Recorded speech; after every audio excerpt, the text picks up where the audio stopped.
Hi you guys. I feel like an ex, like crawling back into your lives after like a month off. Sorry, I've taken a month off YouTube.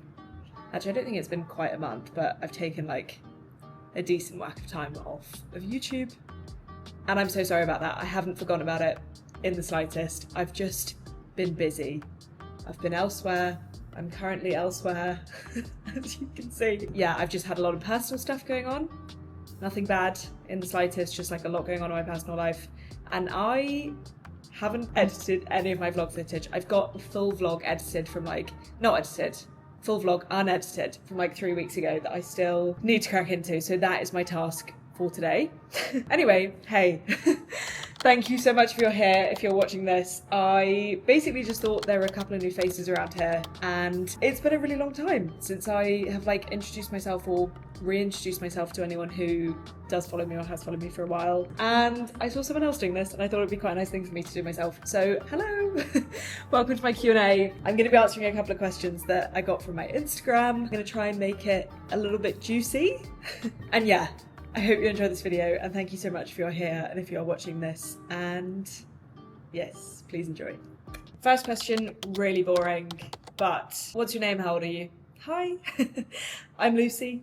I am 26, my birthday is in July. I am a Leo, rising is Aquarius, and my moon is Cancer. Very cool. Question number 2. They are going to get a lot more interesting than this, but I'm just going to start out with this and then we're going to sort of ease our way in. Did you go to university? And if you did, what did you study? Yes, I went to uni. I went to the University of Birmingham. I studied classical literature and civilization, which was a really weird degree for me to choose and for me to study, but I really enjoyed it. I found it really interesting.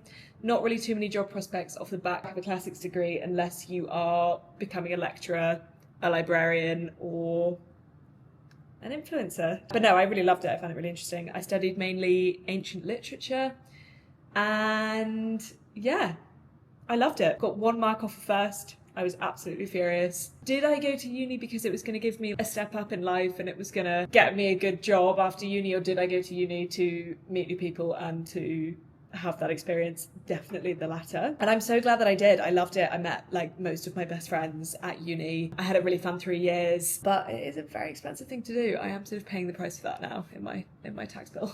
Okay, question number 2. Did you have a job before you did social media full time? Yes. Hello, if you don't know me.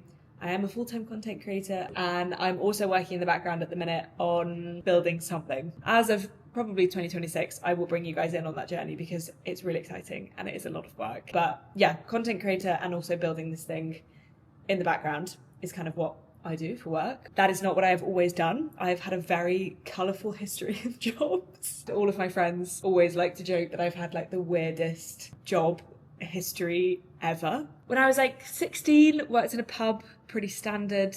I then, over summer holidays, worked at Next. I also worked as a housekeeper in a hotel, which was super weird. I had to give this Polish woman called Margazeta a lift to work every single morning.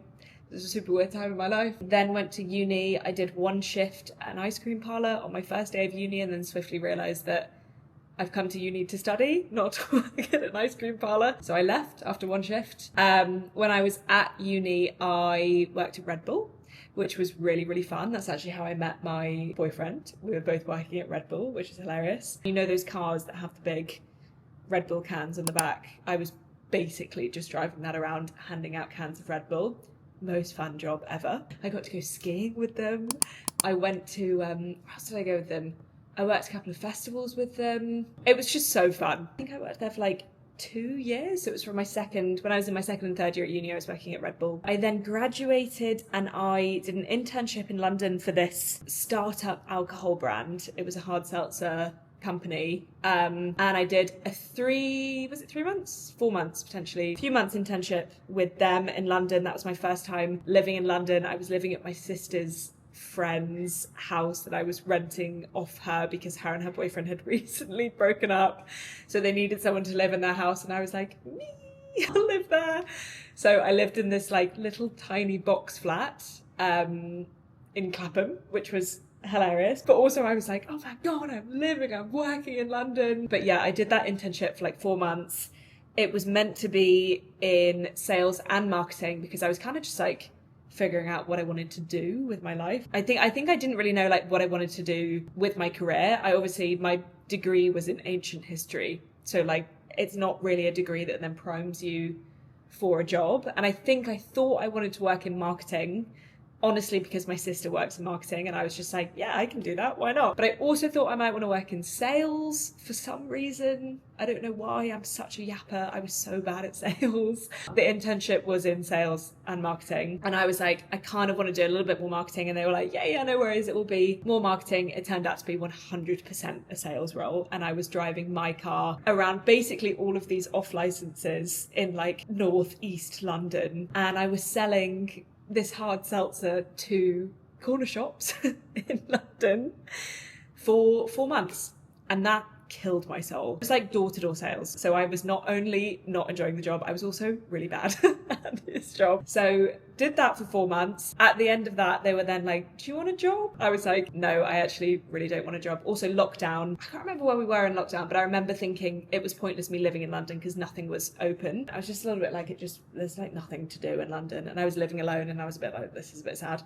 So moved back home, lived with my mum, got a job at Just Eat in their sales team because that was kind of the only job I could get. And I was like, oh, I've got experience in sales. So like I might as well just dive into a job in sales and then I can kind of figure out what I want to do when I move back to London. Ended up working at Just Eat in their sales team for 2 years, living at home. It drove me insane. Great experience as a job. And also I was living at home and I was working in sales and earning commissions. I remember I was earning at the time, quite decent money for me. I was paying my mum like a little bit of rent, but I wasn't paying like London rent. So I remember at the time feeling like it was the first time in my life where I actually had some semblance of money and I wasn't just completely in my overdraft like I was at uni, which was cool. But the actual job, it was just like more door-to-door sales. I was driving this orange Just Eat car around and I was driving 2 takeaways in Gloucester. I don't know if any of you know what Gloucester is, but it's not the best place in the world. That was my territory. That was my area. So I was driving to takeaways in Gloucester and I was saying, hey, do you want to sign up to Just Eat? And they were saying, no. And I was saying, literally, no worries. I'll be on my way, no worries. No, do you know what? It was actually over lockdown. So it was kind of the perfect time to work for Just Eat because every single person obviously had lost all of their like dining in business. So loads of restaurants wanted to go on Just Eat and I was working on commission. So it was kind of perfect. But yeah, I did that for 2 years. That was also a little bit like, I don't know, it was a bit of a tough gig over lockdown, just like working from home and then driving 2 takeaways in Gloucester. It's kind of a little bit tough for the old mentals. Left that after 2 years, went traveling for a little bit. I then moved back to London. I took a job in this like startup alcohol brand in London, which was in marketing. So much to say. So much to say. They hired me as their head of digital marketing at the age of 22 with absolutely no experience. It was kind of giving like, we can train her up to do this job and then we can also not really pay her that much for doing this job, was kind of the vibe that it was giving. But obviously with being the head of digital marketing at a London kind of big alcohol brand came a lot of work and a lot of pressure and like so much work that I was not actually capable of doing due to my experience. Hated it, like absolutely hated it. Felt like I was like constantly disappointing people because I just like didn't know what I was doing. And I remember I sat with my sister and I was like, I think I might hate my life right now. And she was like, you need to quit your job. It's really not that deep. Just quit your job. I was like, I've been there for a month. Like, this is so bad. And she was like, it's not. It's your life. Like, if you're not enjoying it, there are so many other jobs out there. So I quit after a month, which is actually kind of bad, but also not that bad because I was absolutely hating my life. Then went to work at basically like a startup. Not startup. It was actually pretty big by the time I went to work there. I worked at a D2C coffee company in London, Grind Coffee, if anybody knows it. Started as their influencer and social media executive, which was a much more manageable role at the stage of life that I was in. And yeah, I worked there for 2 years and I really loved it. I thought it was really fun. I was doing all of their influencer and like brand partnerships. Through that job, I was kind of introduced to the world of content creation, I guess, because I was on the brand side of that. I was the one that was reaching out to creators being like, Would really love if you made a video for this new launch that we have coming up, if you could advertise it on your page, all of that jazz, basically the other side of what I do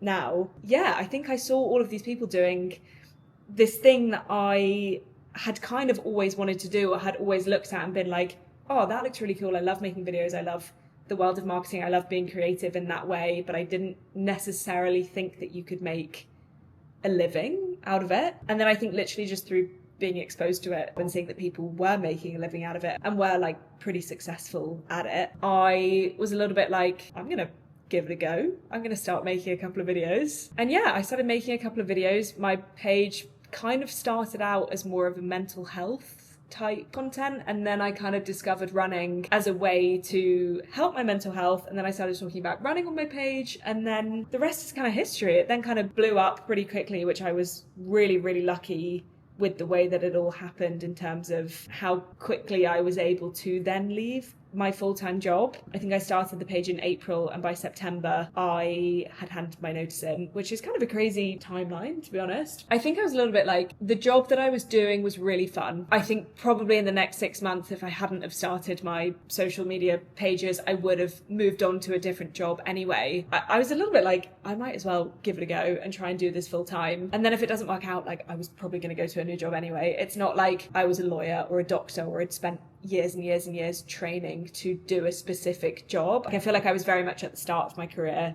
I was also like 22, and I was a bit like, I might as well give this content creation gig a whirl and see how it lands and see like what happens when I do put my full energy into this. I am so glad that I did. That was the best decision I have ever made. I have now been doing content creation full time for 2.5 years. I've had some crazy opportunities. I absolutely love my job. And yeah, it's now giving me the platform to sort of start my own business off the back of it, which is crazy. So yeah, I have had a load of random jobs, but I feel like I've landed in something that I really, really love, and I'm really grateful. So yeah, that is my job history.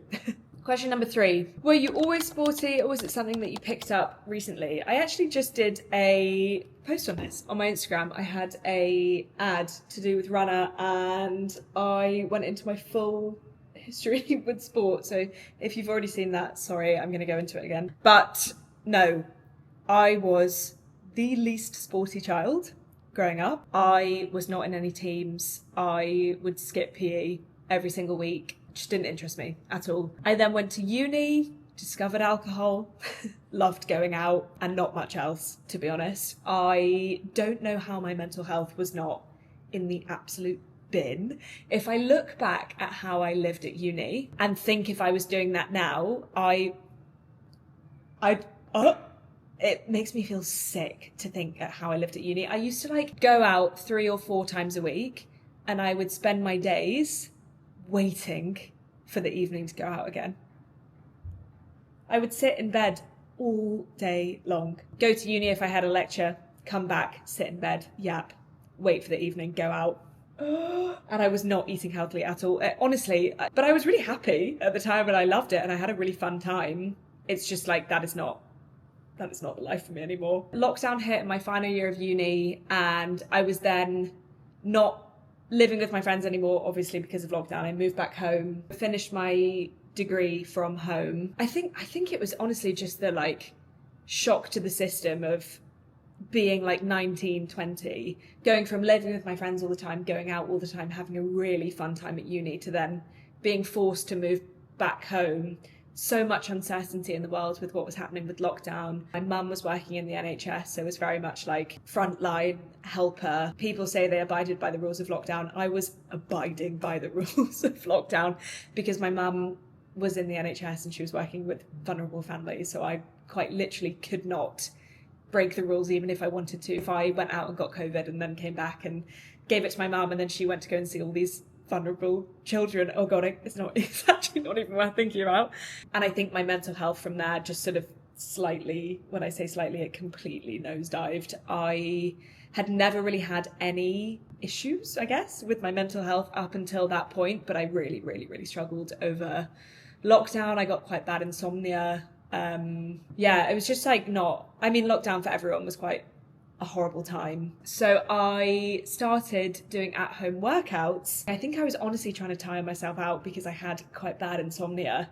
And I was a little bit like, if I exercise a little bit more, I'll probably be a bit more tired and go to sleep. So I started doing at-home workouts, and then I quickly saw how much doing at-home workouts massively benefited my mental health. And I think because it was the first time in my life that I'd ever exercised, I was like, wait, endorphins, like these are amazing. When the gyms opened up again, I started going to the gym, watched my boyfriend run the London Marathon in 2022, and I remember standing on the sidelines thinking like, oh my God, I would love to do this. But I had honestly never run in my life, and I was a little bit like, I actually don't think I will be able to even run for 5 minutes, let alone a whole marathon. Came away from that and I was a bit like, I kind of want to give running a go, kind of want to see if I can do it. So I started running off the back of that. I was so bad at it when I first started running. I like actually couldn't run longer than a minute. I also didn't really understand pacing, so I'm pretty sure I was probably sprinting. But I think I kind of over time got a little grasp of it, and then I could run for like 20 minutes without stopping, 25 minutes without stopping, and then I was a little bit like, oh, I kind of want to dive into this a little bit more. I kind of want to see if I can challenge myself to do something big here. So I signed up for a half marathon, which at the time was like the scariest thing in the world. It still is scary. Like, it's a huge thing. You're basically running for like 2 hours, which is like a huge thing for someone who couldn't even run for a minute. I signed up for a half marathon. I downloaded this PDF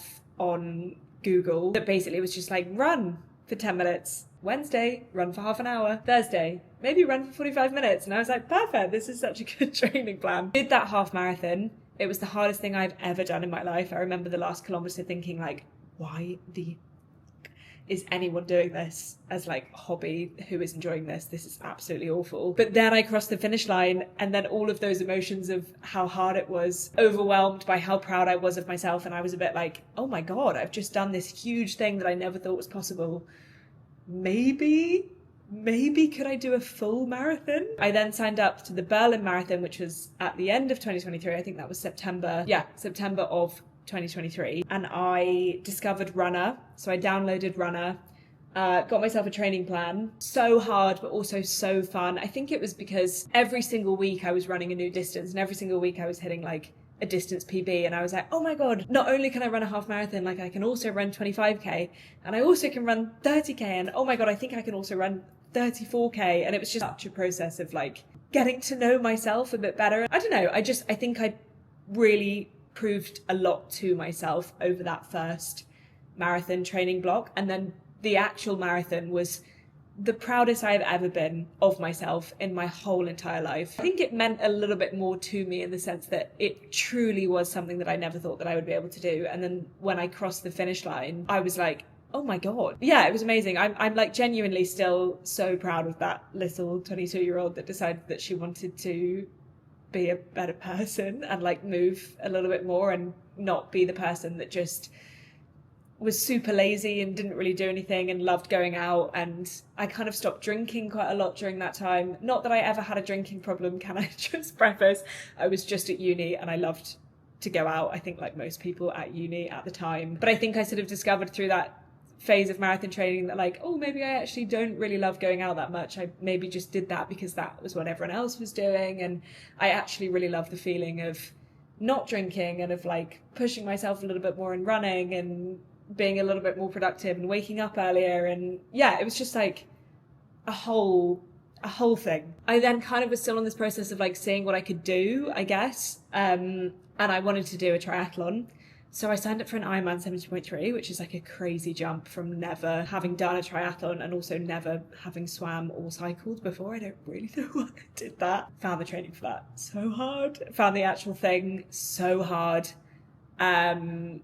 Yeah, I think that for me was probably too much at the time. Going from like not really being sporty to doing a full Ironman 70.3 was a little bit like, whoa. And I think my body was also a bit like, whoa, like I got really bad hormonal acne on my cheeks, and like, I don't know, I think I started to then feel a little bit more mentally bad than I did mentally good. That was the whole thing. I did love that. I was really proud of myself for doing that. And I also like picked up cycling and swimming, which are two hobbies which I still do to this day and still love. And yeah, I'm so proud of myself for doing that, but it was potentially quite a lot. I think it was definitely a different kettle of fish to a marathon. I found it a lot harder. But yeah, did an Ironman 70.3, finished that, felt so proud of myself. Another thing where I was like, oh my God, I've just done this huge, incredible thing. That is so bloody cool. And then after that, I was cycling a lot. I was still running a lot.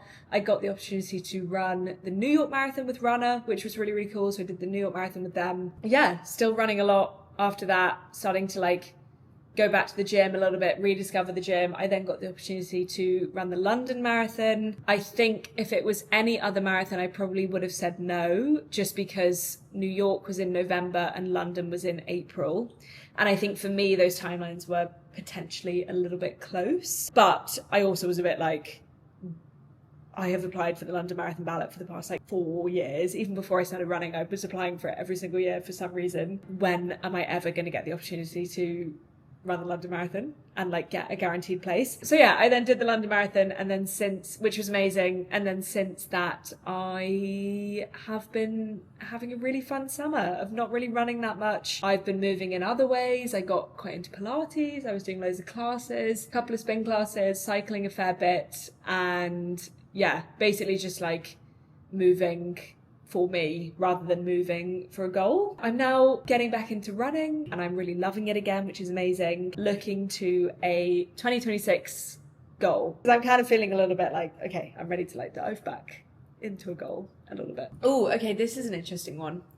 Has social media affected your relationship with your body and or food? I know this is a little bit of a triggering topic, so I'll put on screen the timestamp of when I have stopped talking about this, if anybody wants to zoom on and zoom through this question. Yeah, I would say so. I think I've been pretty lucky in my life that I have always had quite a positive relationship with food, but I don't know, I think I'm basically just seeing more of myself, because a lot of my job is filming myself and editing myself, so I'm kind of looking at myself a lot. And I think with that comes little criticisms of oh, you're not looking that good in this angle, or oh, this side of your face is maybe not. And this is, I don't know if this is going to make any sense, but I always find that when I look back on old photos of me, I'm like, oh my God, I looked really great there. Or oh my God, my hair looked really good. Or wow, I don't know if this is sounding really unhumble, but when you look back on photos of yourself, and at the time you thought you looked really bad, then you look back and you're like, wait, I looked kind of awesome. I think that I will probably look back at a lot of the stuff that I'm doing now and be like, oh my God, I looked great.